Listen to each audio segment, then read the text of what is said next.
behind the baller. My life is more than money and jewelry. My story's so crazy, dog. I said make a movie behind the baller. I went from playing sports to exotic whips. Ain't gotta tell me, dog, I know I'm the shit behind the baller. My life is more than money and jewelry. My story's so crazy, dog. I said make a movie behind the baller. I went from music exec to this podcast. Now I finally feel at home at last behind the baller. Yes, indeed. You are now listening to a brand new episode of Behind the Baller. This is not a regular podcast.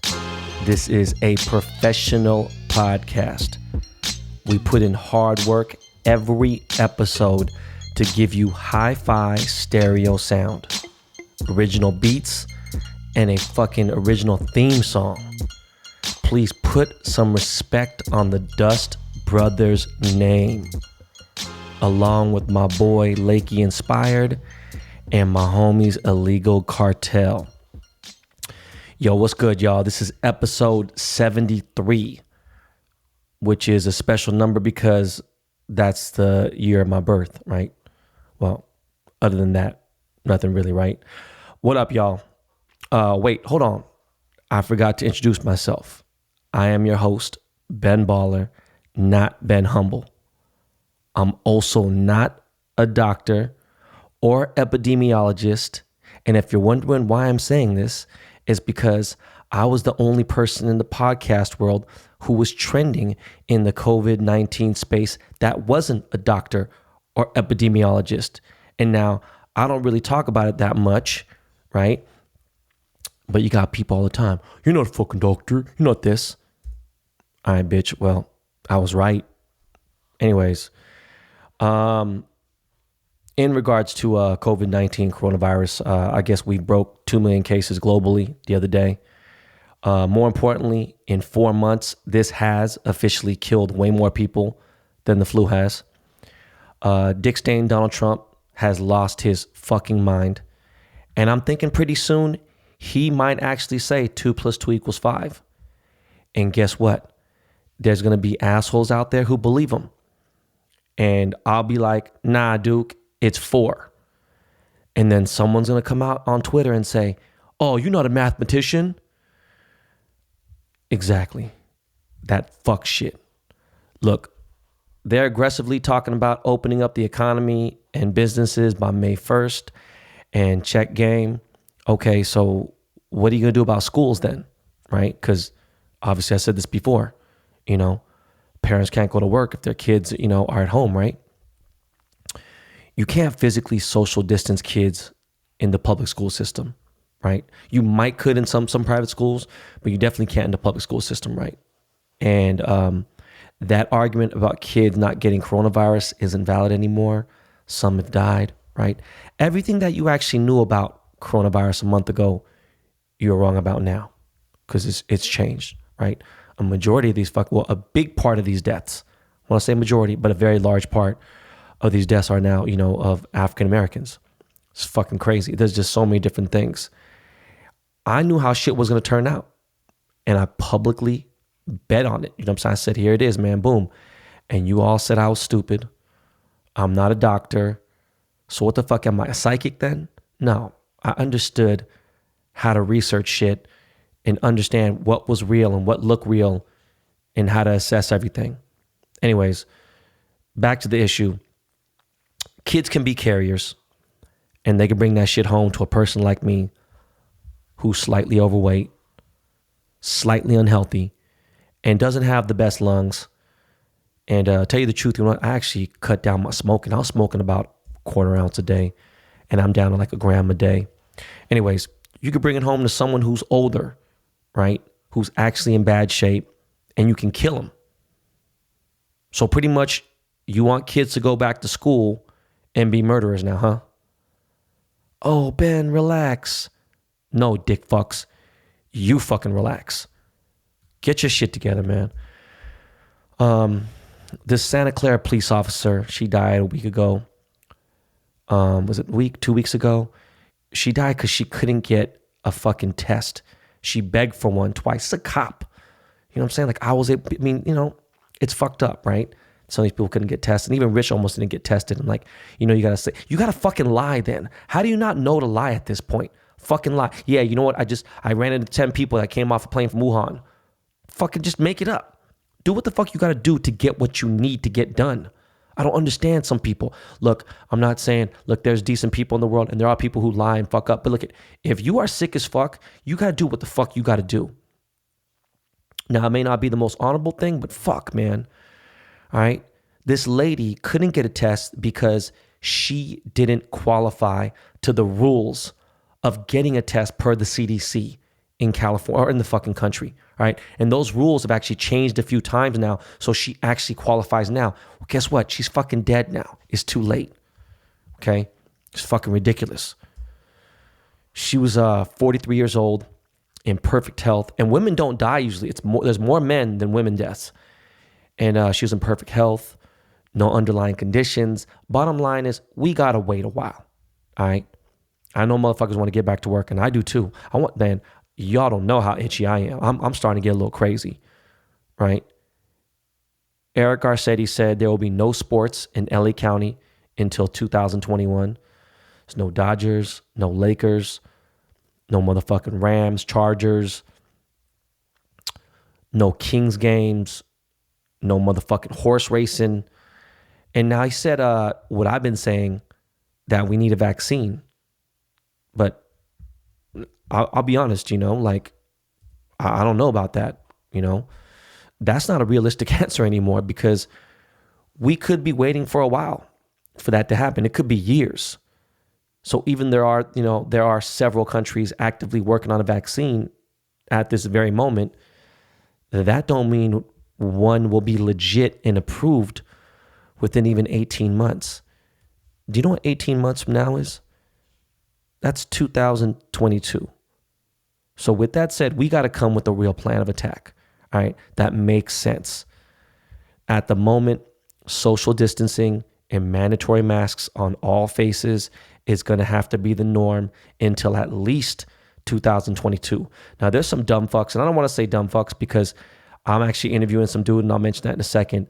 But there's people trying to say that there have been cities not locked down. I'm not positive, but I think they're saying not locked down, no masks, no nothing. And they saw the same results that we saw in America. That's bullshit. Fuck you. There's no fucking way.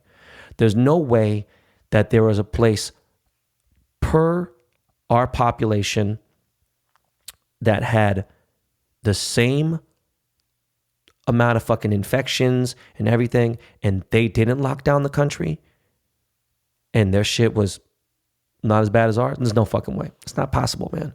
Just because of how transmission. There's even a guy, I'll get in that in a second, but the dude I'm interviewing, man, he knows a lot. He's saying that airborne shit is wrong. We're going to get into it, but I'll get into it. The smartest people in the room, though, have said there will be more breakouts again, just like the ones now.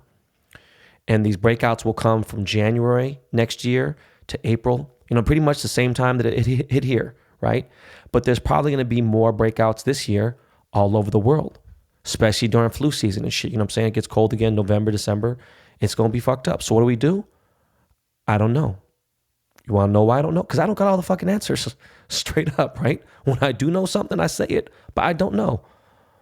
One thing for sure is that you can't have professional sports go on when a lot of these athletes have the virus and they just haven't publicly said anything. So these athletes, they have roommates, they got their homeboys from college, their boys from the hood, they got some family members living here and there, whatever, and they still fuck around. People go out.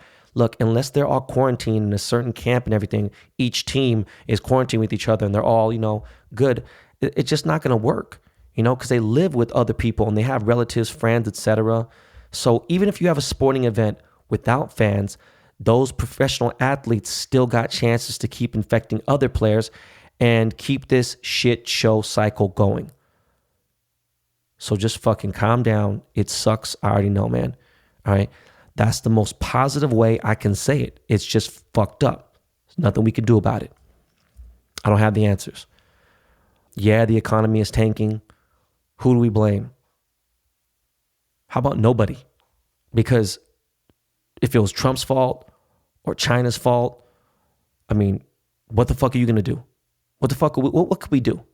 Nothing, exactly. And again, nobody is talking about Chinese Americans, okay? I see my DMs, I see these messages and comments. Nobody is talking about Chinese Americans. All this drama, which regardless, it's not morally good, right?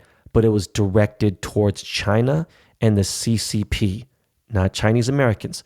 For the 1000th time, fuck the CCP. We ain't talking about the motherfucking Chinese that live here and they're getting fucking racially, attacked and stuff, which is fucking retarded. But yeah, look, I guess we can call summer early, right? I mean, we're going to have to, right? Summer school's canceled. So, and you know what? Summer schools was only open for half days anyway. They wasn't like they were going from 8 to 3 p.m., whatever the fuck it is. It's like 8:45 to like 12:30 or something. It's like, I don't know. If we open the country back up around late May, we should be okay as long as we follow the rules, okay? But now, come late August and September, all 3 of my kids will be continue to be homeschooled because, well, first of all, it's a lot of fun paying over $10,000 a month in tuition for my kids, right? It's a lot of fun. 3 kids, to be stuck at home while, again, I'm the vice principal. My wife is the principal. I'm a teacher. She's a teacher. And she's a parent and I'm a parent. Look, I don't give a fuck how much money I make because right now I'm not making any money, right? But it's not cool. And like I said, it is not fun, all right? But like I told y'all in episode 1, I am a hustler, right? I will always make it work out, right? I've actually been busier this last month than I've been busy like in years, okay? So how am I going to monetize out of it? I don't know yet, but it's coming and, the show's doing well and I'm confident that, bread will come, money will come. I just know for me personally, no matter how fucked up the economy is, because I'm going to go out there and I'm going to eat, period. I'm going to, all right? Because if you gave me a bowl of rice, come back in an hour. I'll have a fucking restaurant up in that bitch, all right? I'm a hustler. Back to this dude that I'm supposed to interview. He's going to be on episode 74, the next episode. And he consults and works with national security. He's some high level dude. I caught him on Twitter and I saw it was verified and I was looking at his timeline. I was like, yo, this dude was going off. Like just 2 days of tweets took 30 minutes for me to read and shit, right? His name is Jordan Schachtel, Schachtel. I don't know, man. Dude is completely opposite of me when it comes to my views with this entire pandemic. So this is going to be fucking interesting because he said some other shit, right? But he's a grown man. He seems coherent. He says he's only going off facts. So, okay, neither one of us are doctors, right? I don't give a fuck if he's been sitting talking. Man, if y'all even knew, I talk to 3 or 4 doctors every single fucking day for the last 3 months. And I'm talking, we go through lengthy conversations, WhatsApp calls, WhatsApp chats, everything else, because it's all fucking encrypted, on WhatsApp. And we go deep into this shit. Doctors in China, doctors here in LA, doctors in New York, right? But it's going to be an interesting conversation. And we just have different views. So let's see what's really, really good, right? What else, man? Shit. I see them stimulus checks have hit all over the fucking place, especially Instagram. And I saw a kid on my Explore page posting that he copped some off-white Jordan 1 Carolinas from StockX with his $1,200 check. And now, I know I shouldn't judge, right? From the looks of it, he looks like he's going to need that money for other shit in a few weeks or less. That motherfucker might have wanted to save that money for stocks, gold, not StockX. No offense to StockX. Josh is my guy. I love, him and the whole fam there. But those people that are fucking off their bread, their stimulus checks, they're the first ones to ask for money. And then people get mad at me and say, yo, Ben, why don't you mind your business? And I'm like, okay, I will. No doubt. But bitch, don't ask me don't ask anyone for shit when you don't got no money. All right? Just mind your business. Don't be no, motherfucker. You want to know why? Because stupid, dumb motherfucking shit suckers like them DM me. Yo, man, let me hold something, man. Let me get some, man. Let me get some money. you know, this might be the time to save. Maybe, right? Am I crazy? Now, had there been no coronavirus active and no pandemic, you know what? Nah, fuck that. You still should probably have kept that for food, supplies, whatever the fuck it might have been. But go ahead, man. Cop them Jordans, all right? The ones that you aren't going to keep dead stock. So you just devaluing them anyways, and you just bought them to front on the gram, which is the craziest fucking thing in the world. Yeah, why save? Who cares? But I see a lot of folks who got a lot of opinions about the $1,200, and they're saying the same people who got the fucking saying that $1,200 ain't shit are the same people that are saying, oh, damn, that shit costs $25 is too much. Look, man, this is what I say, all right? Yes, it's not a lot of money, okay? Even for the lowest cost of living city in the United States of America, there should be more money distributed, right, across the country. I'm sorry. I think the best thing for them to do, they should have calculated where are the highest cost of living. Where's the highest cost of living in the USA? Okay, that's going to be New York and San Francisco. And then be like, all right, what would make sense for those two cities? Okay, so then give everyone what you give those people. Okay. There's still so much misinformation, wrong information, bad information that I don't even know what to believe when it comes to the news, right? And Denzel Washington said it first. He goes, they don't care about, being right. They just want to be first. And everyone just fucking regurgitates news anyways, especially like the blog sites, like no offense to Complex or fucking even Baller Alert, Shade Room. They all get it from either TMZ or someone else or whatever, AP, Reuters.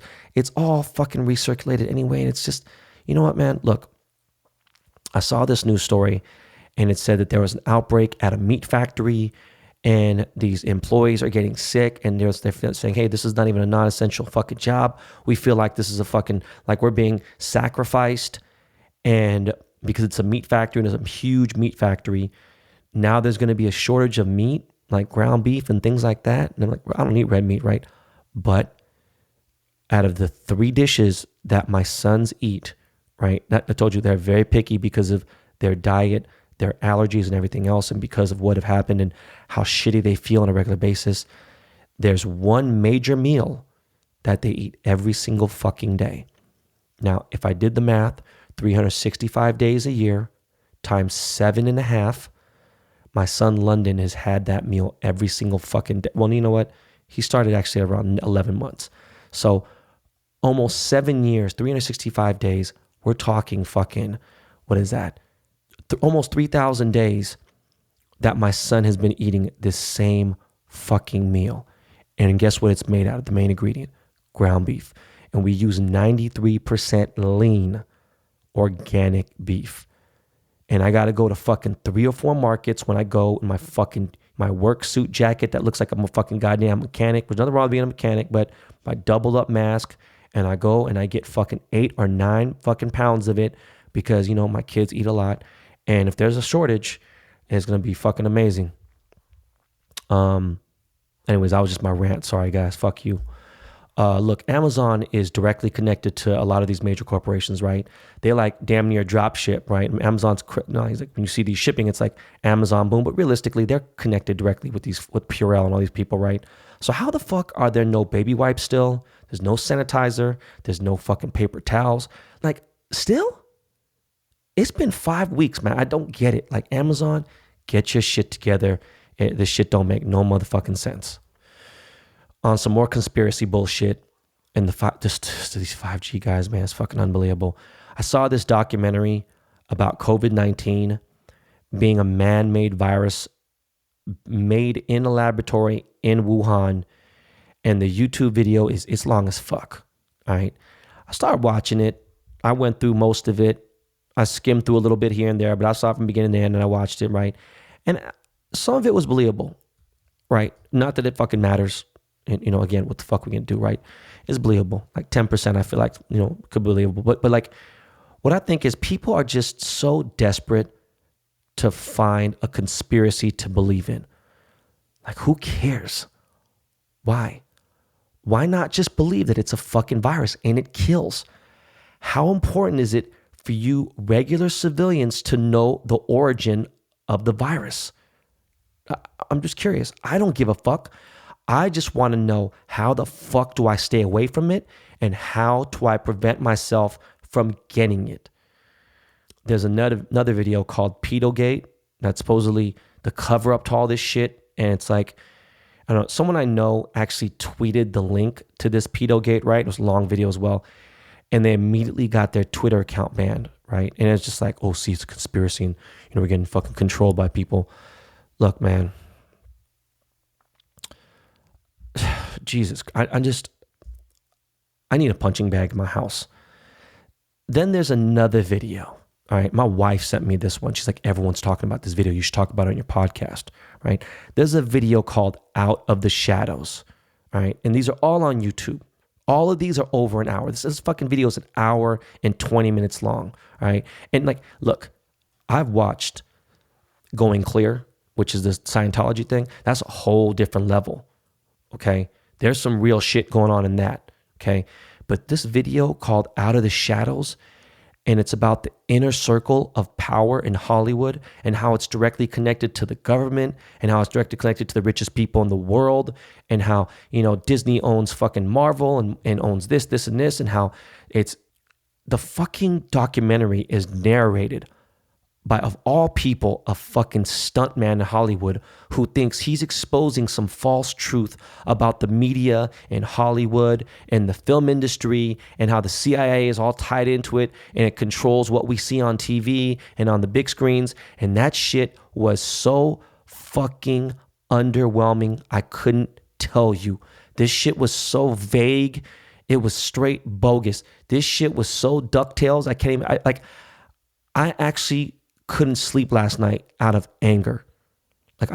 All these videos are so long, and when people link them and they post them and shit, they're like, oh my God, it's over 3 million views in 2 days. And it's true, like these videos are a few days old and they have 2 million, 3 million, 4 million views. And it's like, who gives a fuck? And then, other people are like, oh, shit has that many views. You know what? It must be true. Look, dumb fucks, we're all locked down inside. We're quarantined.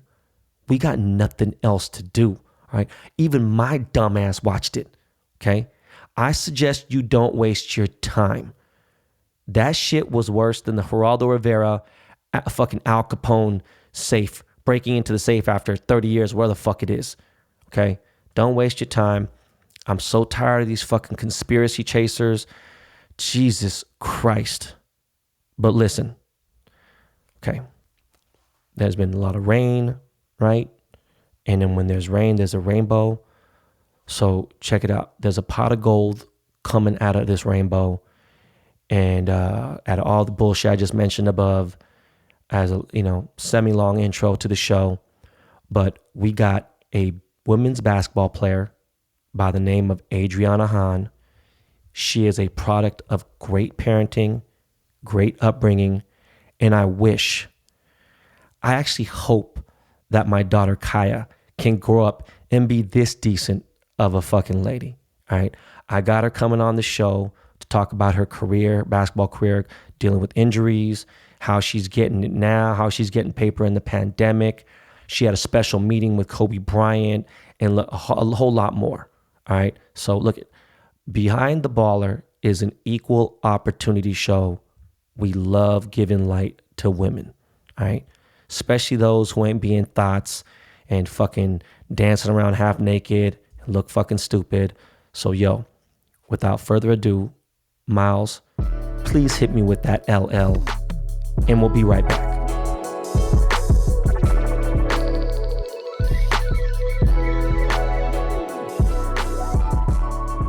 So the last few episodes, I have told you guys about our new sponsor, Acre Gold, our official subscription platform for gold. Now, there's a lot of uncertainty with markets, and having gold is important to have just in case shit really hits the fan. Acre Gold lets you make small monthly payments and then sends gold straight to your doorstep every few months.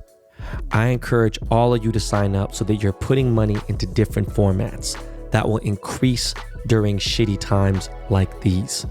It's valuable to not just rely on any bank account or paper money. This is something I wish I did in the last recession. Here are the benefits of Acre Gold. It's affordable. You don't have to pay out of your pocket all at once. It's convenient. Physical gold bars mailed to your doorstep. Acre branded gold is the highest quality, designed in California and minted in Switzerland. Subscribe for $30 or $50 a month. Once your gold stash reaches the price of a 2.5 gram Acre Gold bar, they will discreetly ship your gold. You're in control. You can easily cancel or modify your plan to suit your needs at any time. Find out more by going to getacregold.com/baller. getacregold.com/baller. Yo, what up, what up, what up? You are listening to Behind the Baller. We have a very special guest, a lady, finally. We don't have a lot of ladies on the show, but we got Adrianna Hahn, all-time Big East and Villanova women's three-point leader, influencer of ballers and grinders around the world. Her training and skills is unparalleled. She's got now, folks. Adrianna, what's good? What's going on, Ben Baller? Thanks. Nice introduction. You got all of it right. Yeah. You know, I got some good producers. Right. So, question first off top. How old are you? 22. 22. When's your birthday? May 25th. So I'll be 23 in May.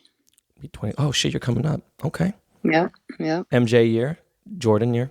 Oh, hold on. Wait a second. I think we talked about this. Yeah, because my son's May 23rd. Your son's a Gemini. Yeah, Mm-hmm. and he's a maniac. Right. Where did you grow up? Wilmington, Delaware. Wilmington, Delaware. So then that leads me to ask you, what was the basketball community like in Delaware? It was actually pretty good. We had a couple WNBA players from Delaware. There's a current one right now, Elena Deladon. She was actually MVP of the WNBA last year. Oh, is she older than you or younger than you? She's 8 years older than me, but she actually went to the same high school. So, oh shit! Along with the other few ladies, but you know, the men were good as well. Boys league was good, but more Pennsylvania and New York. Right. Philly ball is where it's at. So I played AAU in Philly. I played for the Philadelphia Bells. Oh, nice! I didn't know that. Mm-hmm. What age did you start playing basketball?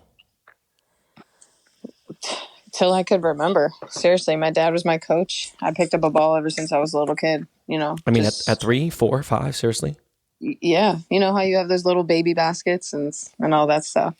And then, you know, my dad's always making me shoot outside, dribble. He made me play in an all-boys league when I was in 4th grade. I mean, he really started me at a young age. Oh, shit. That's dope. When did you fall in love with the game, like yourself? Probably when I was about 4th grade. That's actually when I played in the boys league. It was in the inner city of Wilmington. I was the only girl and I was the only white person. And, shit. I'm walking. Yeah, at the time I was scared. I was a little girl. I didn't know what to expect. And, I'm walking in the gym and everybody's eyes are like, what is she doing here? Why is this girl playing? Everybody's like, take the girl out.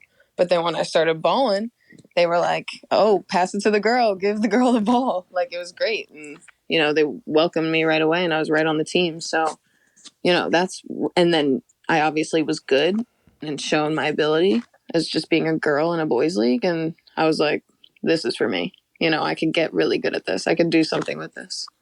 All right. So give me like your favorite basketball memory from that time when you were a kid. So I won actually the league for my 4th grade boys league. We won the tournament and we actually played a really good team. But, I was always good. Not that sounds cocky or anything. Fuck it, but let it be. Let it be what it is. That is what it is. Like, I always wanted to be the best. My team from Wilmington, Delaware, when I was in AAU, probably 5th and 6th grade, we won nationals. We were like 3rd in nationals. It just all started from there. Damn. What position did you play back then? I was always point guard. But the cool thing about me was I was really good at shooting. So when you have a point guard that's really good at shooting, you're kind of like a combo guard. Yeah. You're not just a point guard and you're not just a shooting guard. So I was like a 1 and a 2. But, I'm only 5'6", so I was always kind of the shortest one on the court. Damn. It's crazy because, You're a 4-time player of the year in high school. Like, that's crazy, right? That's like really special. So you've had to always been nice. When did you think that you had a chance of playing D1 ball? I knew when I was a little kid, probably 6th, 7th grade. I actually played 8th grade. When I was in 8th grade, I played on the high school team. So when you have a middle school and a high school in Delaware, you're allowed to play on the varsity high school team if you're in 8th grade. And, it was just a dream that I had. I was very good, like I said, and I knew that I could get a scholarship to college. You don't really know what level you're going to get at, if it's a really big school or a small D1 school. You figure that out as you go through high school. But, eventually when I hit freshman and sophomore year, I was getting really big schools and offers. And, I definitely knew at that point that I would get a scholarship and go play basketball at a university.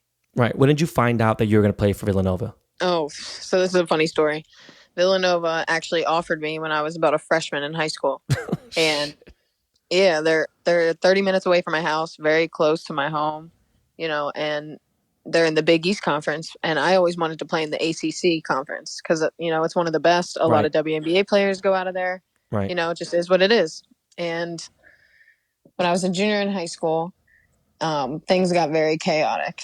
Almost every school wanted to come to my high school, meet my teachers, meet my family, have dinner at my house, wanted to see me work out. And, it got very chaotic. And I talked to my mentors, like Elena Deladon, who's now in the WNBA and went to my high school. And she said that you can be good wherever you go. You can make it your own experience. And I realized that staying close to home was kind of the better option for me. It just makes things very convenient. And my family can come see me play. Everybody can come see me play. And I decided to actually call Villanova back because they offered me when I was a freshman. So 2 years went by that I actually didn't communicate with them. And, I called them back up. I said, hey, do you still have that scholarship for me? Right when I got in, a senior point guard was graduating. So it worked out. So let me ask, man, because I don't know anybody personally, but I mean, not at Villanova, but anywhere, period, as far as a personal level. How does it feel being the all-time 3-point shooting leader in women's Villanova history? It's sick, man. It really is. I won't lie to you. When I actually got to college, I didn't even know they had records like that. It was weird. Seriously. I didn't know they counted that stuff. And when I was going into my senior year, one of the directors told me, hey, you're about to beat this record. I was like, really? How many more threes do I have to get? It was a countdown. And that was a goal that I had. And I beat the Villanova one at first. And then, they were like, you could potentially beat the Big East Conference all-time 3-point record. And I actually thought I would never get it. I actually had to get a lot of threes. And in the last 4 games of the regular season, I had to get 4 threes each game. Jesus I had to get Christ. Yeah, I had to get 16 threes, and I did it. It was amazing. I beat WNBA players. WNBA players are on that list, and I beat them. That's something to keep my head high. And it's obviously right now, 2020. I know no schools are going on right now, but it's a current record, correct? Oh yeah. Yeah. Nice. You watch men's basketball. I know we've talked about this before, but how was it being there during the men's championship runs? And now that I think about it, I'm like, I had the best college experience ever. Damn, I'm so jealous, man. Imagine going into college your freshman year, right? You're on this, it's your first year playing basketball because I got to play basketball and my team was good. We were winning. I was playing. And on the other side, the men's side, they're obviously undefeated, ranked number one, they kind of didn't do well in the beginning of the season, but once March hit, March Madness, that tournament was fire. Yeah. School, and it's kind of funny because my season ended, we obviously didn't go that far. And we're obviously partying out all day, it's the whole school is involved. It's ridiculous. Do you know what I'm so jealous about? And I'm only cutting you off because it makes me angry and I'm mad at you real quick. So look, man, March Madness existed when I was young. Fucking Bobby Hurley was, I don't know if you remember who that was, but Christian Laettner, Jason Kidd was on my team. People like that. Watching March Madness and watching it, it was different because we had such a small stadium, but seeing the big dance. I remember going to Sweet 16 and watching I was a big fan of Larry Johnson, UNLV, Tarkanian, that era. There was a guy who was one of my favorite players ever growing up in high school. His name was Hank Gathers. He died on the actual basketball court, Loyola Marymount. It was a really big story. And I remember going to Oakland because I wanted to see the Sweet 16. Anyways, going on, you got to go to the games. How does that work being a women's Villanova player? Do you get a guaranteed seat at the men's games, or how does that work? Yeah. Yep. We get general admission tickets on the list, and there's usually a section for us. Yep. Are you still close with any of the people from Villanova? Yeah, I mean, we keep in touch. They're all professional athletes, so they're constantly traveling and, doing their thing. I'm in Delaware. Not a lot of people come to Delaware, so Right, that's right. I'm stuck here. But no, we keep in touch definitely, and we're always keeping up with Villanova too, and they keep up with us. We're still involved in the community in basketball. I gotta ask, diehard Laker fan, and tell me about you and Kobe, please. Man, it's so sad just what happened, first of all. But, ever since I was a little kid, a little girl, I mean, Kobe was the first person that I think I saw on the TV playing basketball. First NBA guy I watched. And ever since then, my bedroom is yellow and purple walls. I got Lakers and Kobe Bryant fathead all over my room. I wore Kobe's as a basketball player, jerseys, all this memorabilia. And his Mamba mentality was just something that was instilled in me since day one. I wanted to play exactly like him. And, a lot of people tell me that girls look up to other basketball players. And for me, it was different. I looked up to the best basketball player at the time. And, and when I was a junior in college, I look back at this moment just because of what happened. And I get invited to the women's Final Four in Columbus, Ohio, and I have a media pass, and I'm sitting down, in the front row and stuff, and security guards come over and they say, "Yeah, you got to move. Somebody's coming through. You can't sit here." And I'm like, with my basketball attitude, that's just who I am. I'm like, right. Man, come on, whatever. So I get up with my friends, we all leave, and an hour goes by. And nobody comes and sits in those seats. And I'm like, man, this guy better be big. Like, who's coming here? And I know the Notre Dame athletic director at the time. And she brings us down into the tunnel. And she goes, "It's Kobe Bryant." And she didn't know anything about my childhood or my, obsession with him in a way. And I'm now in a group with 5 to 6 girls. And we're walking through. All of a sudden, Kobe Bryant and his wife and family comes out of the room. And the first thing that he says is, "Villanova, right?" And he points to me. And I'm like, "Yeah." And everybody's like, "Oh my God, what is going on?" Like, it got crazy. I was shaking at this moment. And he goes, "How are your knees?" And I was like, damn. Yeah, man. I was like, yeah, injuries. Like, I don't even know what I said at this point. I was so gone, and it was crazy. Were you staring at him like eye to eye, or were you like? It was face to face. A couple people were behind me. His children and family were right next to him, and we took a picture, of course, obviously after. But it was ridiculous. People were shocked. I was shocked. I was like, not only did he recognize me and know me, but he knows my story. He knows things about me. It was just crazy, and I didn't even get the chance to really tell him like I was a huge fan, and even my childhood experiences. He didn't even know that part. But he inspired you, right? I mean, he inspired you to play basketball better, and literally work hard every day. Never give up. Don't care about people putting you down. Negative energy. Never be lazy. Be the best. Killer mentality. The director of Notre Dame, when she told you, "Hey, so just so you know, it is Kobe Bryant." At that moment right there, when you heard that he's going to walk like past you guys, did you get butterflies in your stomach, or did you get weird? Did you? Oh, of course. But, my life is like a movie, man. Like, I was shocked that she said it was Kobe Bryant, but at the same time, I was like, this is supposed to happen. Like, you know what I mean? Like, yeah. I'm taking full advantage of this opportunity right now, and I'm going to make of it exactly what I want it to be. And that meant meeting him. And not only was I excited to meet him, but he knew who I was. Yeah. Also, you know what? I can kind of tell by your attitude and stuff, right? Like, I can tell that you would hold it in until everyone's fucking gone. Like, holy shit, that was fucking Kobe, blah. But I could tell you were Right. kind of cool. Like, you don't want to be like a fucking complete, like, oh my God. And like, I could tell you were trying to be as cool. Well, it's him, so it's different. With me, Right. I've known him since he was 17, 18 years old. So it's, but and it still kind of blew me away. Now, what's funny is, that's so fucking awesome, right? And I didn't even think about this until right now, because you said he's a basketball player, right now. Fuck all that shit, okay? Right. I need to ask you, who's a better player, Kobe or LeBron? Who was the better player? I'm sorry. It's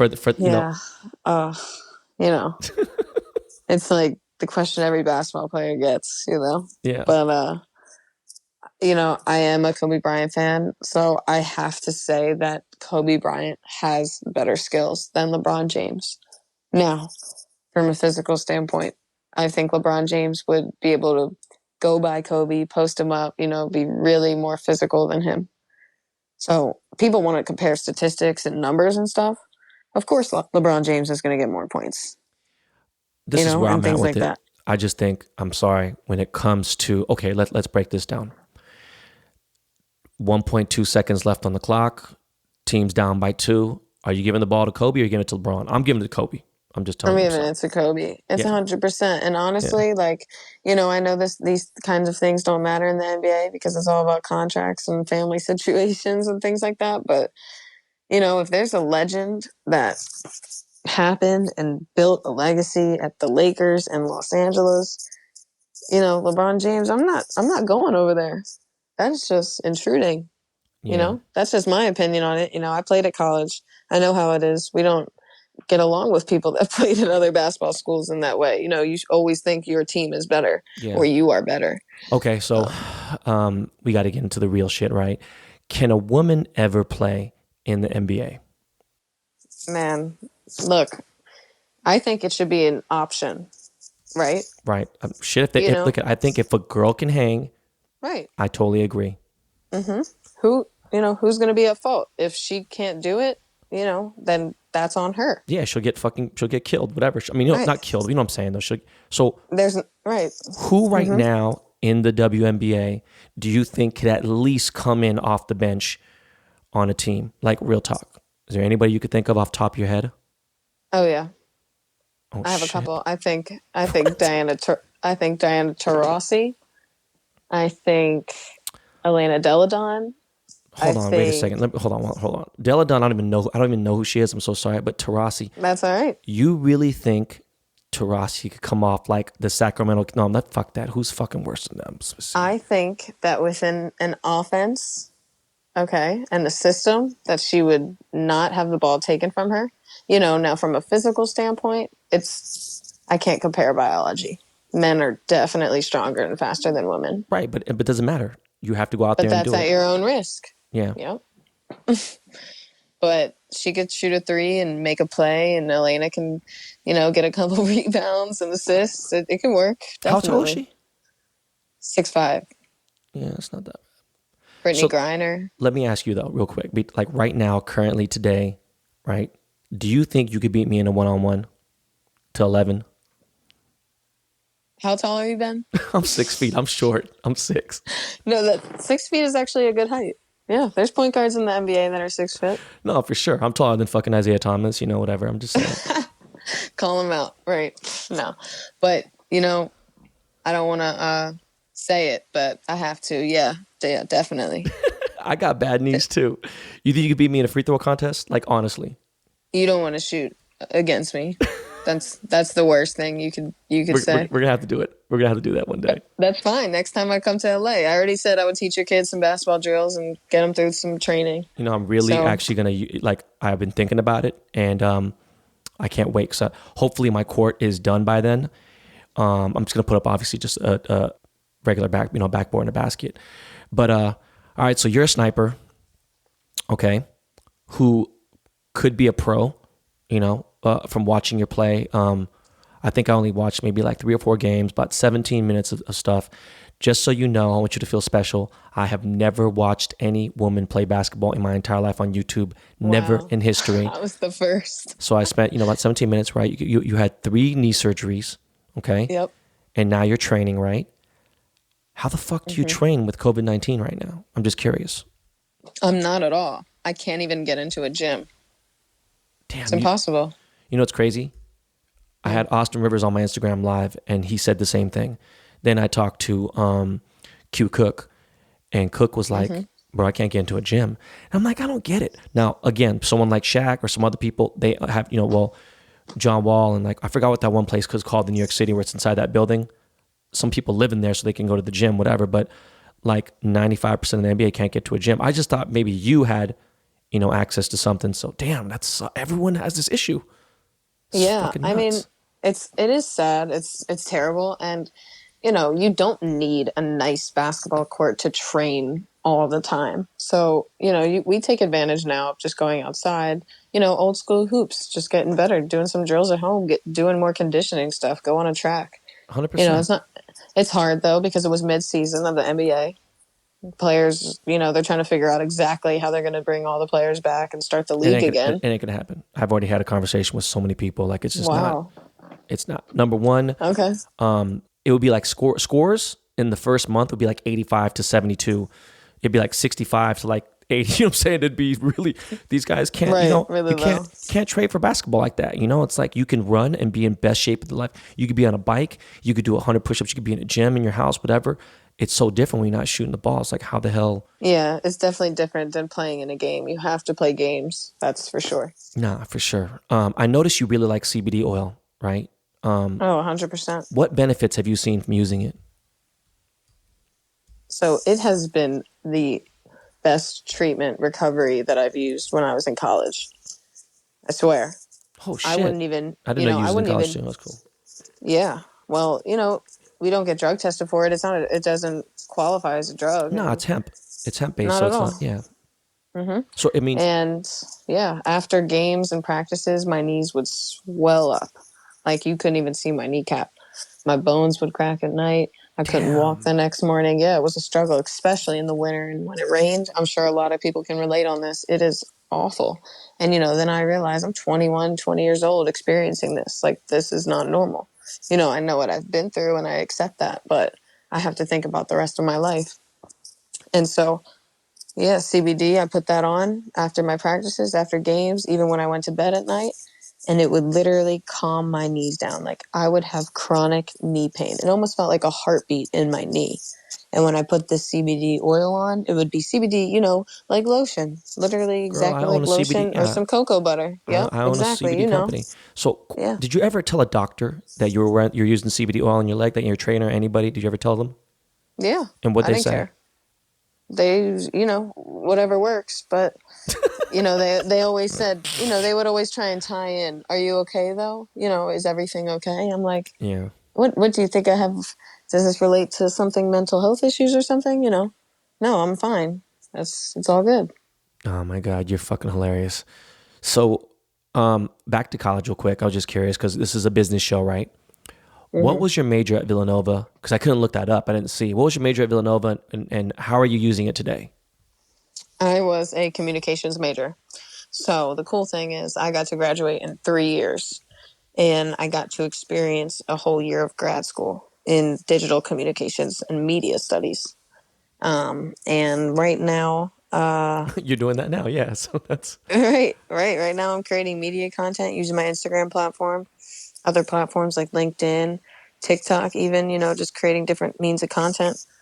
And also doing my training on hoops, basketball training, and I'm marketing and controlling my own business in that way. So, capitalizing on my name and just trying to change issues in the sports world and open the game up for the female athletes and stuff. right. You joined Instagram in 2015, right? Looks like. How did it help change your life, business, personal, anything? Yeah, it really did. And I don't want to even refer to myself as a social media influencer Right. I hate that word. because, I'm not just that. And a lot of people who don't have a big platform think that, I'm this big celebrity. And, I'm not. But what Instagram gave me was the opportunity to really meet business professionals and actual influencers and founders of organizations and real professional workers that work in the sports world or the entertainment industry and media companies and things like that could get me to where I want to be. And so, you know, it was Instagram that was a platform that helped me reach, you know, the real world. And, you know, I still use it to this day, obviously. I got the blue check and, you know, 100K, and it's nice, but I try not to focus too much on the numbers and It doesn't. That shit's statistics. so there's so many different things. You could have somebody with 800,000 followers who gets way more likes than someone with 3 million followers. It's all relative. It just is what it is. It's, look, man, to have the blue check helps because people see that you're more official. Something that should just happen, whatever. But what is it about your platform, like Adrianna? What is it about your page that you think followers are drawn to? Is it basketball, personal? Is it because you're cute? Like, what do you think? What is it? No, I definitely, you know, I have to admit, I do think it is because I am attractive and have a nice personality and things like that. You know, There's nothing wrong with that. Look, man. Look, you know, I'm taking, it was because of my pictures. I mean, I literally was just posting pictures in my basketball uniform.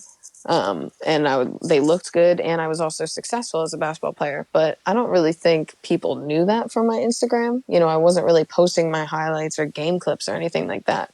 I would post, you know, the awards I got and accomplishments, but that was about it. And, you know, I think a lot of girls and young female women follow me, but 90% of my followers are men. Like, that is right in my analytics. Jesus Christ, that's tough. You know, when you ask me who's following me, you know, it's a lot of guys. Right. Shit. So when I go Instagram live, you know, I've never had a girl when I went with a fan. It's never been a girl. Yeah. But you know what though? Can I say this? And I barely know you. We've only spent maybe like 2 hours, right? Talking, 3 hours max. If I was your dad, and I could obviously easily be your dad, like I'm old enough to be your dad, I'd be very proud of you, you know? Like I would be like, all right, look, you don't got to do shit, you know? Go ahead and have some kids, whatever. I'm just saying, like, I would be that, and I'm kind of like, you know, my dad was really tough, but I'm not like that. I'm very proud of what you've done. What I mean is, you don't have any thoughty pictures, you know what I'm saying? You kept it classy. You know, you could have posted fucking, who knows? I don't know where you travel, but you could have posted a bikini pic or been on some Fashion Nova bullshit or whatever it may have been, and you didn't do that, you know? Yeah. I mean, I have to thank Villanova when you say that, because when everything was blowing up, you know, I was about 19 years old, and, you know, I literally would refresh my page 100 people constantly. I was like, when is this going to stop? It actually got very overwhelming at one point. And Villanova, you know, I got called into the office very fast. Very fast. And, you know, nothing personal, but the president, the athletic director, my head coach, the men's head coach, and, you know, they actually deleted about 100 pictures and really controlled my Instagram in terms of what I posted and how I was going to present myself. Wow, And really? yep. The men's coach? It was, yeah, it was okay, so, like, you are Villanova basketball, and that is it right now. No, you know what, though? That's legit. And I have to, yeah, you know, I have to respect it. I definitely do. I understand now what they were saying. At the time, you know, I was kind of mad. I was like, wow, those got a lot of likes, you know? Right. But then I realized how wrong that was. It is wrong. But, you know, hey, man, look, man, there's so much shit that behind it. Like, I don't want to get into it. I don't need to start blowing. Like, but back to Instagram. I have a question, man. While you were there playing ball in college, did you have any pros or any like famous college players in your DMs? I mean, yeah, you know, I mean, that's it's not only me though. That's how it goes. What do you mean it's not only you? It's not. I'm not the only one. I don't care if you know. So I have to. Right, but I have to admit I'm talking about you. I'm just saying it's funny because because I always feel like, you know what, these dudes think they're just too fucking cool. They ain't DMing nobody. And I just started realizing the last year how many fucking girls are like, yo, man, this dude DM me, this rapper, this person. I'm like, oh shit, really? Wow, you guys are tripping. Right. I mean, I was around it at such a young age. Like, I even knew some of these professional NBA guys when they were in high school and college. So, you know, I kind of grew up with some of them. So it wasn't like, you know, one, some of them were my friends. And two, you know, I knew some of the people that they dated or whatever. So that wasn't happening. And, They you know, They're it's just scandalous. It's the shady. basketball world is definitely a thing. Like you know, if something happens or you do something, like somebody knows about it instantly. It's just the basketball world and kind of circulates. Right. So check it out. You announced that you're joining Gary V's network, right? Can you Yeah, talk about how that came about and what you're going to be doing there? that was amazing. That's actually a crazy story. So I wanted to speak to Gary Vee. So one day, you know, I was like, I have a blue check. Let me just use it. And I DM'd Gary Vee on Instagram. You know, a couple days went by. I obviously didn't get an answer. And one morning, I get an email I get an email from his assistant, Justin Novello from VaynerMedia. And he asked me to join the VIP network for like influencers and young entrepreneurs like myself.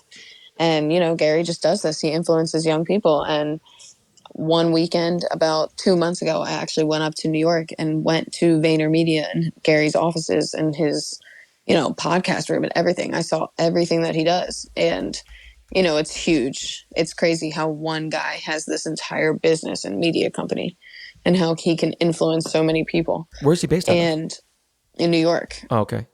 And, you know, once Corona hit and everybody got stuck and we had to start creating content virtually, Gary Vee and his team reached out to me and I was able to join Tea Time with Gary. And he does this every morning from 9 to 11 on his Instagram Live. And it's really cool. I asked him a question about social media. I wanted to see what he had to say about growing, you know, your platform on different social media channels and stuff. And, you know, he told me to post 3 times a day, which, you know, I thought is kind of crazy, but You know, I'm going to be honest with you.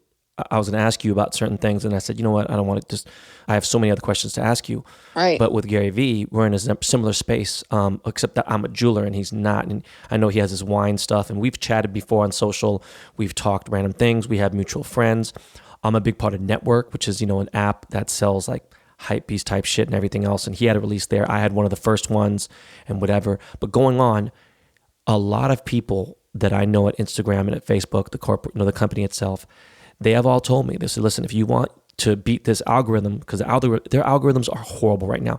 If you posted a pic and it wasn't anything special and you had no caption, I'm going to tell you right now, you'd be lucky if you got 400 likes on it, just because where the algorithm is right now. In the last month, during Corona, it just got even worse. So the way to beat it, it's funny because Gary really knows.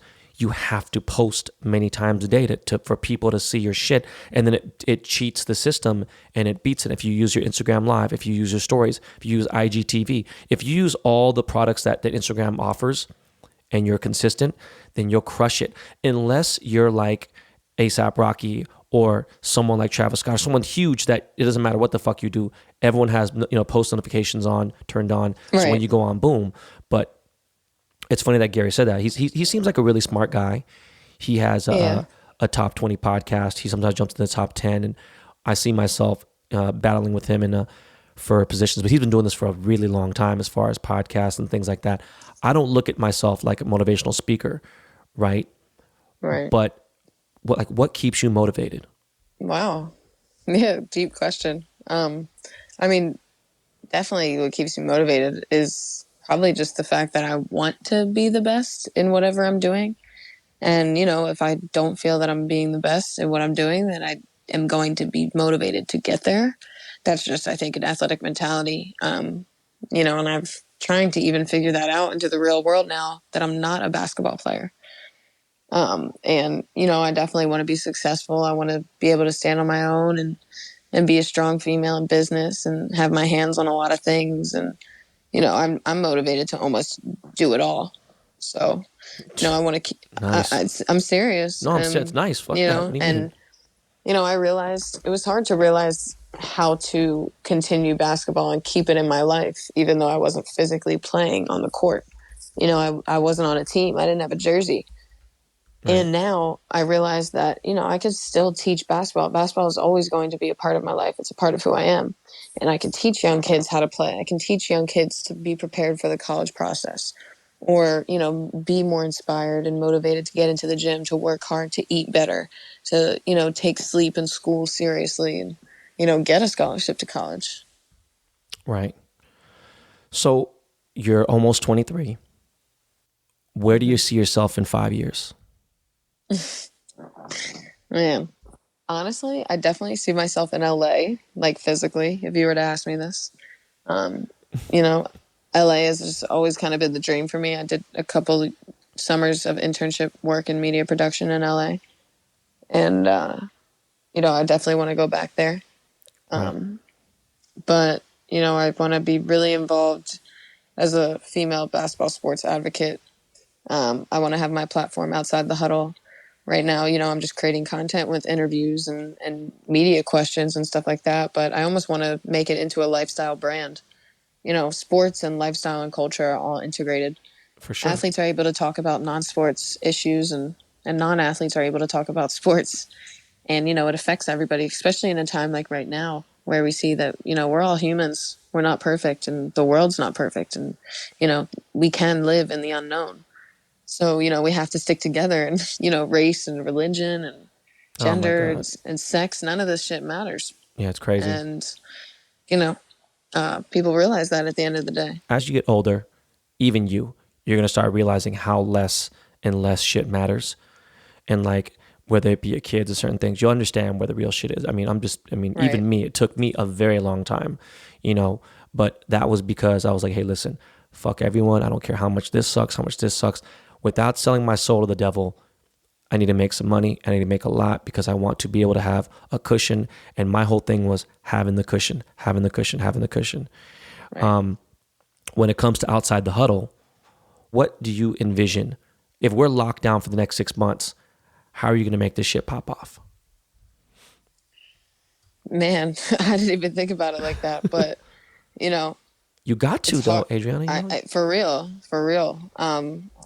Outside the huddle, it's hard because I'm focusing too much on how to make it perfect for whatever platform I'm putting it on, right? If I want to make a YouTube video, I think I'm focusing on too much on the analytics and exactly how to make a YouTube video and etc. But, I want to use my platform that I've built and meet people like yourself and bring them on and ask them questions and just see their perspective and opinion in very critical issues, social justice issues, get their opinion and platform out there and build it.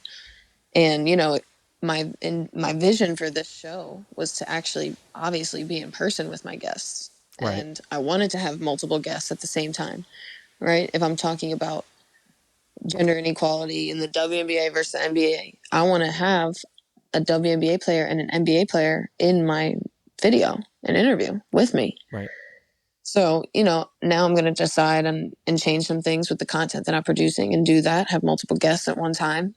And like I said, I want to turn this into a lifestyle brand. I want these influencers and people like yourself, whether you are a professional athlete or, a jeweler or, integrates society and builds community and knowledge. And, I need to figure out a logo and all that stuff. But what's more important is the content that I'm going to produce. And like you said, how I'm going to get people active.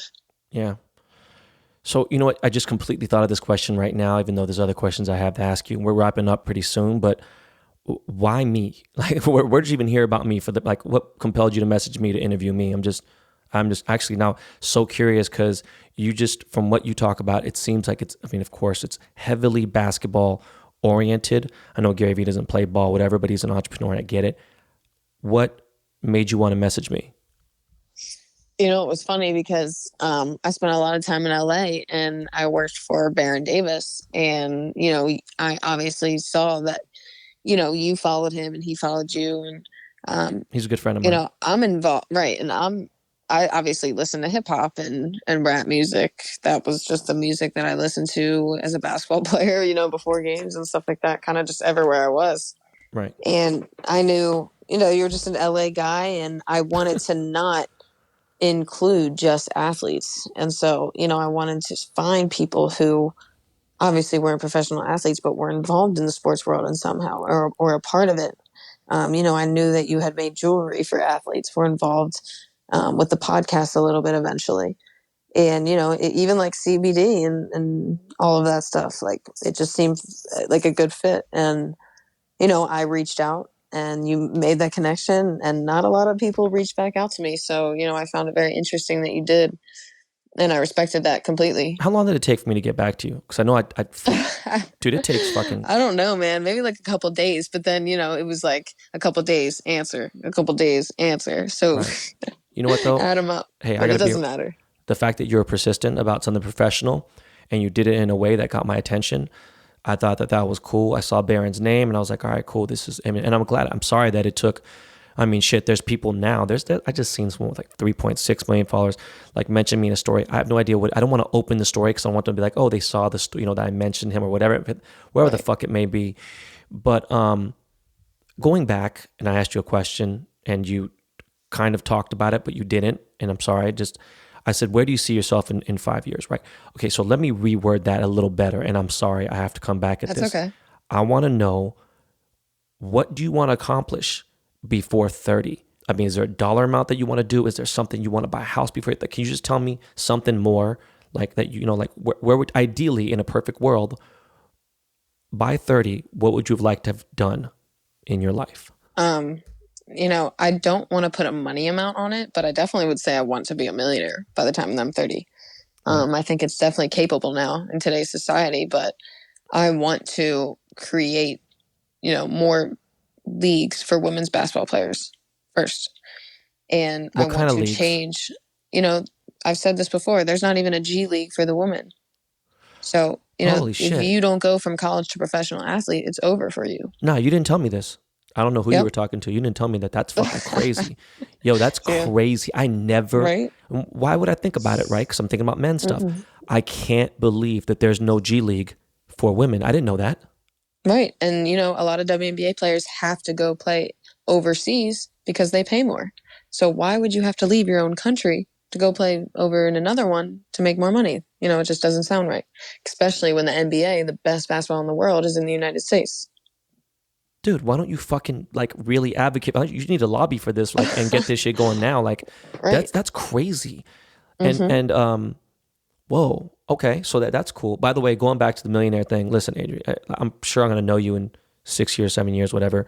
If you're not a millionaire in 7 years, I might just hack your page and just talk shit about you and stuff. Please. She's fucking full of shit. She's just fucking too Delaware. No, I'm playing with you. Oh my, everybody talks shit on Delaware. I'm playing. So look, where do you think the future of social media is heading?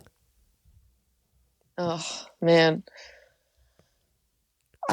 I have the good and the bad. Hit me with it, and don't say well. Say what you got to say. What is it? What are you going to say? TikTok? Because I was definitely going to say TikTok. I hate TikTok, but that's where it is. People like that dancing 1-2 step shit. If you gotta remember, man, I'm involved with World Star. My best friend in the world is he was a CEO, founder, owner of World Star. Rest in peace, Q. He was my firstborn son's godfather.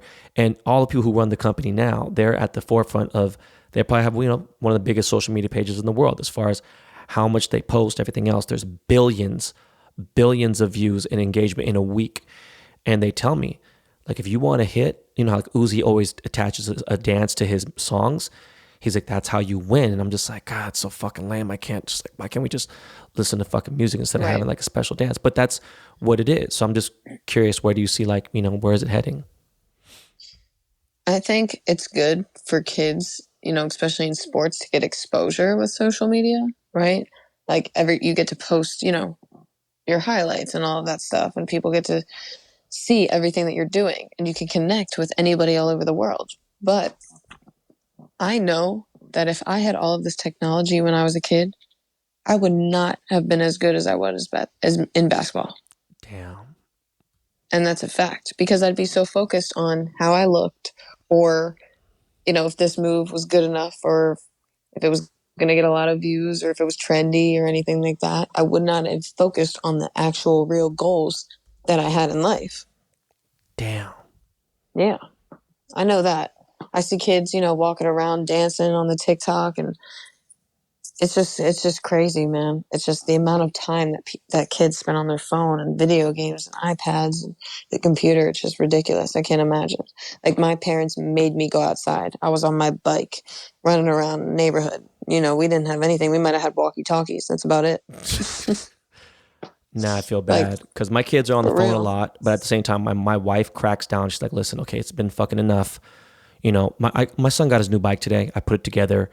Nice. We went riding earlier, And, the phone is definitely something they love. But at the same time, they love watching TV. They love watching, shows and things like that. But they're definitely very addicted to it. And my son is almost 8. He's a genius. He's very ahead as far as academically for his thing. He's very, very, very, very far behind as far as like on the athletic side, that's terrible on my behalf. It's really bad. But, my wife's like, what can I do? I can't, be on that part. So it's like, Right. I got to develop that. But when you say that, it's so real. And I want everyone listening to this to understand, whether you have kids or you have, nephews or somebody, yeah, man, you got to limit that shit. Because when at first I was like, you know what, I'm going to start following this, and this. And I was like, you know what, man, I've done so much with this jewelry game that if I start looking at what the fuck everyone else is doing, like, I don't give a fuck about what the fuck they're doing. I'm in my own lane. I'm not looking in the rearview mirror anymore. I'm too far ahead of these fools.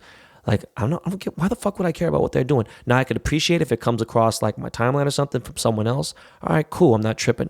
But yeah, what you said is real. I mean, actually, now that makes me think about it, I don't know how many people you follow, whatever. And I follow you now. But do you ever notice, you follow your friends, obviously, on your Instagram, right? Like, you have friends, actual friends. Okay. Yeah. You ever notice and don't call anybody out. I'm just saying, you ever notice all the fake shit that happens on there? Oh, I see it every day. Yeah. Like, I'll see motherfuckers that I've known all my life. And I know this, Right. like, it's not about that. It's just, I see them liking a celebrity's post or something and don't like none of my pics. And I'll be like, yo, this shit's so funny. Yo, you don't even know this. And like, it just cracks me up. And I see like, I even see people who are taking pictures of shit that's not theirs and everything else. I'm like, yo, bro, I would never post a car I didn't own. I just Right. couldn't. Right. I see friends from like one area of my life follow friends from a complete time and era of my life. And I'm like, how did they get even to know each other or follow and comment on each other's pictures? Yeah. People just want to, I don't know if they would just want to communicate with everybody or they want to relate on something, but I kind of have a very small circle. My social media, you can look at the 100,000 followers, but Right. man, I got like 4 or 5 people that I talk to every day, I that have are less. considered family. Right. Yeah. That's what they say. When you get older, it gets smaller. And to tell you the truth, you'll go through patterns of it. Like, you'll have, you'll meet someone else, be like, wow, I think about my daughter because, she's the youngest out of 3 kids. You were her only child. So, you got a lot of attention from your parents. And Right. my daughter's a tomboy, and she gets beat up by the kids. And same time, she fights them. I see her lying. She says that the middle child rider hit her when he didn't. And so I end up spanking him. And then I realize, oh man, what the fuck, And I watch the Right. cameras. I'm like, dude, she's lying. My wife knows that. But at the same time, my daughter, she's feisty. She likes to fuck around and, fight. She's almost 3. And she loves makeup. She loves princess dresses and everything else and everything, right? And the reason why I'm bringing it up is because she's like feisty like you, right? I can't wait till she grows up to be fucking crazy. But Slit. do you own any dresses? Do you own heels, or you just? Oh my gosh. Yeah. No. Yes. I You do. Okay. So you own heels, you own dresses. I don't know, man. You just seem like such a tomboy, which is nothing wrong with that. And good ones too. Nice ones. I know how to put myself together Good. and turn it on and off. I was just curious. So, yo, that is it. But the last question I ask every single guest that's on my show is, do you have any questions for me? Yes.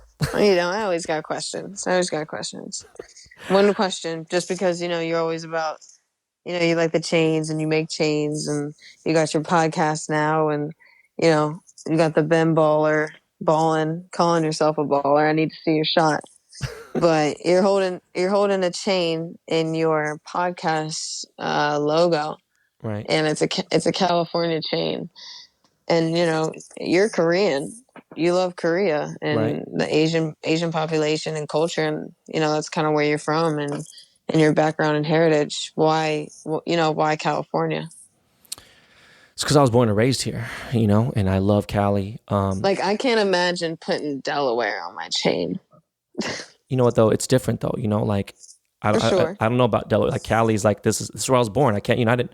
My parents migrated here from Korea, and I was born and raised here. I'm a Cali boy, and when I say that in a true sense, look, I got love for San Diego, and I go out there and visit here and there. But you got to remember, I grew up in LA. I played ball and went to college in the Bay Area. That's Northern Cal. I own a business in Northern California, so it's like I'm by state, right? NorCal, South. And it really should be two different states because it's so crazy, NorCal and SoCal. But I just represent the Golden State to the fullest. I love California. I want to retire in San Francisco. LA is starting to drive me a little crazy. Really? I think you'll understand that when you come here and you'll get it. And look, I love it. It's the greatest. It's just I really want my kids to be a little more focused. I feel like Right. it's tough in LA, you know. I can see that. No, I mean, it's a grind, but I love LA too. I want to be there, but if you say San Francisco, I mean, I've been to San Francisco as well. Very It's chill beautiful. though. It's beautiful. It is beautiful, but it's a lot more. It's slower. It's not a nightclub type of city and everything else. It's very Right. expensive in San Francisco, but it's different. It's more laid back. There's more granola people over there. The East Bay is real chill. My wife's entire family's over there. My wife doesn't want to leave LA. Wow. She's like, nah, I'm not, no way. But Adrianna, listen, thank you so much for coming on the show. I hope that, all the women, all the girls, any men with early girl dads can listen to this episode and be inspired by you and what you're doing for other girls and women across the globe. I just want to say thank you. You got any shout outs or anything or before we get off here? Oh, man. Thank you, Ben. Thank you so much for having me on. I'm so glad we did this, especially what happened in LA. We never got the chance to meet, but next time in LA after Corona, man, I hope I can get out there, teach your kids some basketball. We'll link up, listen to some music, and you got to show me around. You got to show me the best Korean spot in LA to eat. I got you. It's my favorite food culture. Seriously. Oh, no. Asian I'm going to culture. show you the best Korean Favorite. food there is, period. I got All right, you. dope. Thank you. Ladies and gentlemen, that's Adrianna Hahn. Yo, Miles, man, speaking of music, let me get some little Lakey Lake on that bitch right there.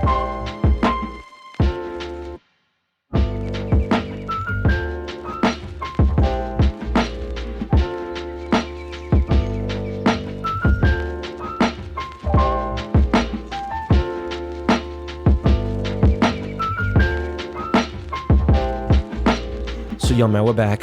And I was just thinking, man, I used to be that guy who only followed 35 people, right? And it was a big deal for me for like 2 years. I don't know. I had this weird contest with Crime by Design, my boy Ray, and it'd be like, yo, who followed less people? And it was like, you get real gangsters, just don't follow anybody. And just be like, you know what, man, get over your fucking self. I know Cuddy don't follow anybody and it's weird, whatever. And in a way, I kind of get it. But at the same time, he creeps on everyone's pages and like G-Dragon doesn't follow anyone. And just like people, man, fucking relax, man.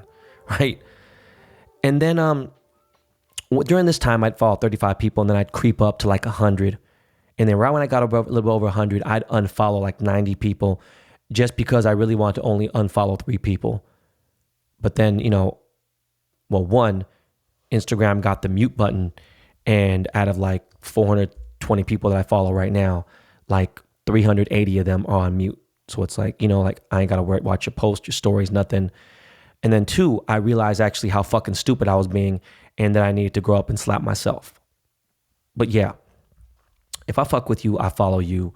I'm still probably forgetting to follow a couple people that are my peoples, but I just felt like I need a more well-rounded timeline, right? Instagram's algorithm is so fucking awful. It's currently the worst it's ever been. It's really bad. You see people who literally have 16 million followers like Black China, and she'll post a picture, like an original picture, right? It might even be a bit ad or something, right? But she'll get like 40,000 likes. I'm like, yo, that's 0.0002%. It's that shit just doesn't, I don't understand. Like the algorithms, and it's bad. Some of her pictures will get big likes, whatever, but it's just like, man, by the way, Black China got a crazy ass hustle. I don't know. I tweeted about it the other day. She's charging $250 to follow her followers back. And it's like, I don't know if she's got a disclaimer, like she's going to follow them for a year. I don't know what the fuck it is, right? But if she gets like 5,000 people to say yes, that's $1.2 million. Like, this is a fucking good hustle. And Kim doesn't need to do that, but I'm just saying, like, I mean, she's obviously thirsty for some paper or something, but it's nuts. She has a program right now where she's selling FaceTimes. You could FaceTime her for $950, and she even has financing. You could break it up into 4 payments. Like, this bitch is, If it wasn't the pandemic, I'd say she was a genius, but that bitch is trash anyway. Instagram is fucking crazy. The algorithm is so bad. Like, to them, they're saying it makes more sense for page views in their tech world, but I just want my fucking chronological timeline back. All right. Anyways, I said all that just to say this. I just followed Adrianna Hahn. That means a lot, you know what I'm saying? Because I respect her. I think she's dope. So I actually hope you guys follow her too. Especially, you know, if you got a daughter and you're trying to look for a role model for them or whatever. I don't know. If you're trying to slide her DMs, that's on y'all. That's not, I don't know. But speaking of women, I got another female boss coming on the pod soon. Maybe next week, I'm not sure, because I got FaZe Clan coming up. But this lady, she runs a Fortune 500 company. She's a woman of color. I say that because some people are like, yo, man, they go through more adversity and more drama and more shit. And it's true. They really do. They definitely go through way more shit. And that's a big deal. She runs a Fortune 500 company that I think she started on her own. That would mean that she falls into the CEO category, right? Because she's a CEO and she's a she boss. Speaking of Instagram, I've been having a lot of fun on my Instagram lives lately. But I'm actually thinking of moving like the Instagram live, the way I do that, how I interact with, you know, with you guys, my followers, my fans, my listeners. I'm even thinking about doing like how I'm doing the fan questions on the podcast, thinking about moving it to Caffeine TV. Drake just signed a huge deal with Caffeine TV. The founder of Caffeine TV is one of the co-founders, or one of the founders actually, of Apple TV. So I don't know. I just saw it was interesting, was fucking with it. I'm going to have my agent reach out to these dudes. We'll see. I don't know. But speaking of Instagram Live, the other night, a girl from Puerto Rico, or I think she was from New York or some shit, but she went to Puerto Rico to avoid the pandemic. I don't know. Doesn't make no sense. But she began to dance in her little poom poom shorts, you know what I'm saying, on my live. And I saw so much savagery in the comments. Okay. Motherfuckers are really, listen, you guys, I'm really actually starting to believe, I really think that you guys were raised by fucking Neanderthals. But even my cousin Gabby, she's a cute, innocent girl. You know, she lives in New York. I've known this girl since she was 17. She's my wife's first cousin. And she got on, and you guys couldn't contain yourselves, man. Yo, a lot of motherfuckers are going to start getting blocked, right? I love blocking people. The mute is so much iller. And then the other one, the restriction, is just like, because you don't even know. And people sit there and they're like, I could expose me from what, dog? What are you, there's, nobody can expose me. There's nothing, you're going to be, oh, Ben's gay. I'll tell you I'm gay. What are you going to expose me on? Or I talk to other girls. Motherfucker, I have so many other female friends. What I don't get, like, what are you going to expose me on? I'm not joking. Maybe 100 legitimate people have tried to say that I rent my cars. I don't have that under my name. They're not mine. Like, you know how fucking dumb? Yo, I live rent-free in so many of these people's heads. Like, it's crazy. There's some dude who actually, my boy Brandon, my boy Homicide, a couple people, they're friends with this one dude. And I see him talking crazy. And I'm just like, yo, bro, like, you get smacked up, man. What, like, why do, like, for real? I legit live rent-free in some of these fools' heads.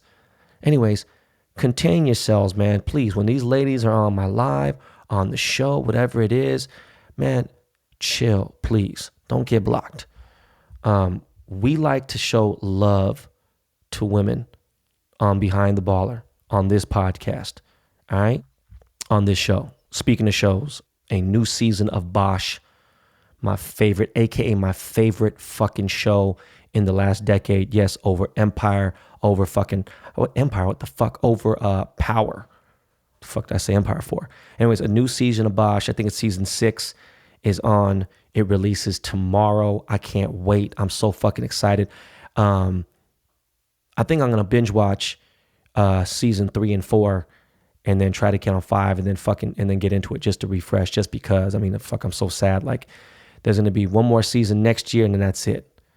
Try to get into that. Oh yeah, I finally watched A Kid from Coney Island.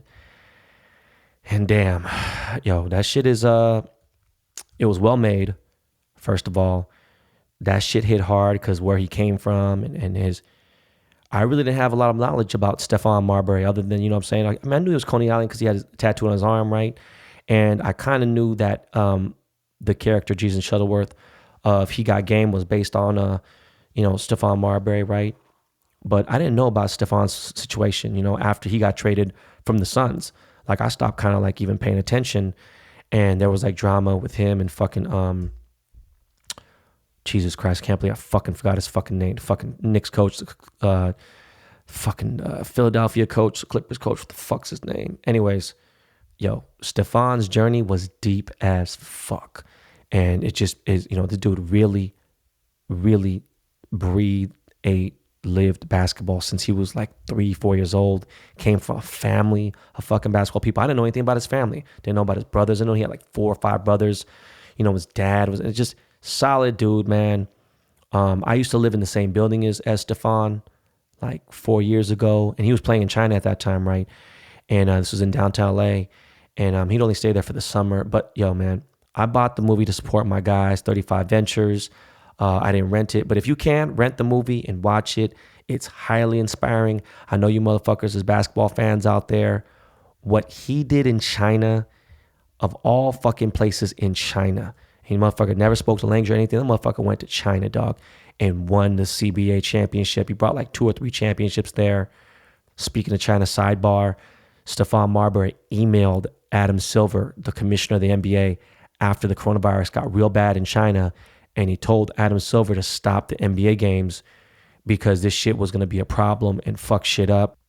Salute to Stephon Marbury, man. It was a good movie, man. Watch that movie, real talk. Valley Girl has become available after years of not being on Amazon Prime. It was never on Netflix. I'll bet you this shit ends up on fucking Netflix. That's just the way this shit happens with me. When I buy a movie and certain things I've been waiting for, somehow Netflix gets it. I don't know. But anyways, I've been trying to buy it for years on Amazon Prime. It's now available. I bought it yesterday. That shit's available for rent or purchase. Valley Girl stars Nicolas Cage. I think this is maybe his 2nd or 3rd movie he's ever been in. This is the first time he starred in a movie. This was his first starring role. The movie is also in my top 25 movies list. I did the infamous top 40, but this movie, Valley Girl, is in my top 25. And it's always been one of my favorite movies. It's a great fucking movie. It's a love story, obviously, but it's just LA shit. It's old school like fuck. If you are from LA County, especially from the San Fernando Valley, then you're going to love it. It's a must watch, right? A lot of these places in the movie are gone now, but it's fucking sick to see. And I haven't really watched it again yet. I can't wait to reminisce, right? Oh, yeah. I've been practicing my breathing exercises lately, right? See my man Lil Duval, he's like, this dude scuba dives all the time. He smokes a lot of weed too. Lil Duval smokes big weed. Like, and I don't even know if he smokes that good of weed, but he's always once in a while he'll post like some shit like these African dudes who are like insane. They can fucking hold their breath for like 11 minutes and shit, right? But I've been sitting in one of our guest rooms and just like Indian style, lights low, and just like kind of low key meditating, right? And I'm just trying to hold my breath for over a minute at a time and just deep breathe. Cause I like, for a while, I couldn't hold my breath for even fucking 30 seconds, And like I said, I see some of these fools that could hold their breath for over 5 minutes underwater. And at my best, even at my best physical condition, I could never go over 90 seconds. So like the breathing exercises, I've been reading up on it. It will drastically help your overall respiratory health. And obviously that's very good for coronavirus, Part of me wishes I just fucking had this fucking virus, man, because then I wouldn't have to worry about it no more, because but then again, they say come a second time, you never fucking know. I don't know. It's such a, Jesus Christ, what a fucking nightmare, right? Back to that, I've been trying to, be in the pool with my sons, each of them, and trying to teach them how to hold their breath in the water. They're too young to figure that out. I didn't even fuck with that until I was like 15, right? When I first learned how to swim. That's a whole other story. I think I mentioned it before in the K-Town Hustler series, which we will get to series 3 hopefully before the pandemic ends. I got to write that shit down. It'll take forever. But I've been swimming at least once a week with my kids. London's a great swimmer, man. I think I've mentioned it before. He's like fucking all about anything water. He's just so into the ocean, marine biology. He's just into sharks. He knows every species of sharks. He's just he's a great swimmer for having no training. And he's been jumping in the pool since he was fucking, like just 10 months. He jumps into a fucking pool in Hawaii. He don't give a fuck. I got London a new BMX bike. I got him a Mongoose. I think, motherfucking like them fake BMX bikes with the weird like slanted fucking frame. He got like a real OG frame, like a real BMX bike. He's got to wear a helmet, but he's been riding his bike, man. He outgrew his old bike and he's getting tall and shit. And we've been riding, man. We've been riding for like 30 minutes every day, at least half an hour every day. First day he's kind of discouraged, and now he's like, we get past the trap, and he's like, nah, I don't want to go home. So every day just riding with my son, man. Ryder's a little too slow, man. I got to do some one-on-one lessons with him so he can get off that training wheels. And Kaya's so fucking active, man. At all three kids, it's crazy, man. All my kids, amazing. But yeah, man, London is getting so fucking tall. He's grown like 4 or 5 inches since like the last 2 years or less, and he's getting heavier. What I'm trying to say is I just don't give a fuck about anything else in life, man. The cars, all the other shit. It's like, look, man, seeing him and all my kids flourish, like when I see my kids smile, laugh, and be happy, and like I just pay it. It's like kind of just watch them be on their own. I just from afar look at them and see them happy. I get so emotional inside, like I almost begin to cry. I hate to see them fight, but that's just natural because all of them are so close in age. They fight all the fucking time. Kaya has become a compulsive liar. She'll tell London that Ryder hit her, and then fucking London to fight Ryder, and then fucking she'll tell me that Ryder hit her, and maybe spanking Ryder. I just realized later, I'll look at the cameras and see that she's lying. It's just crazy. I was checking out my kids' little piggy banks and stuff, right? And checking out the little gold mint bars I got them. And they got a little collection because like my cousin Steve, he got them some. My mom got them some.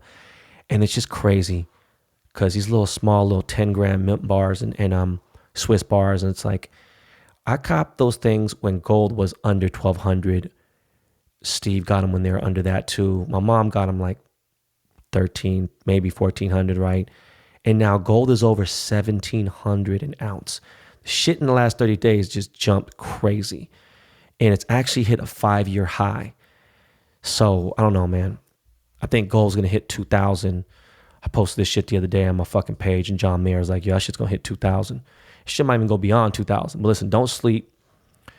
Speaking of gold, my all gold money counter is being resold for $750 in the fucking pandemic.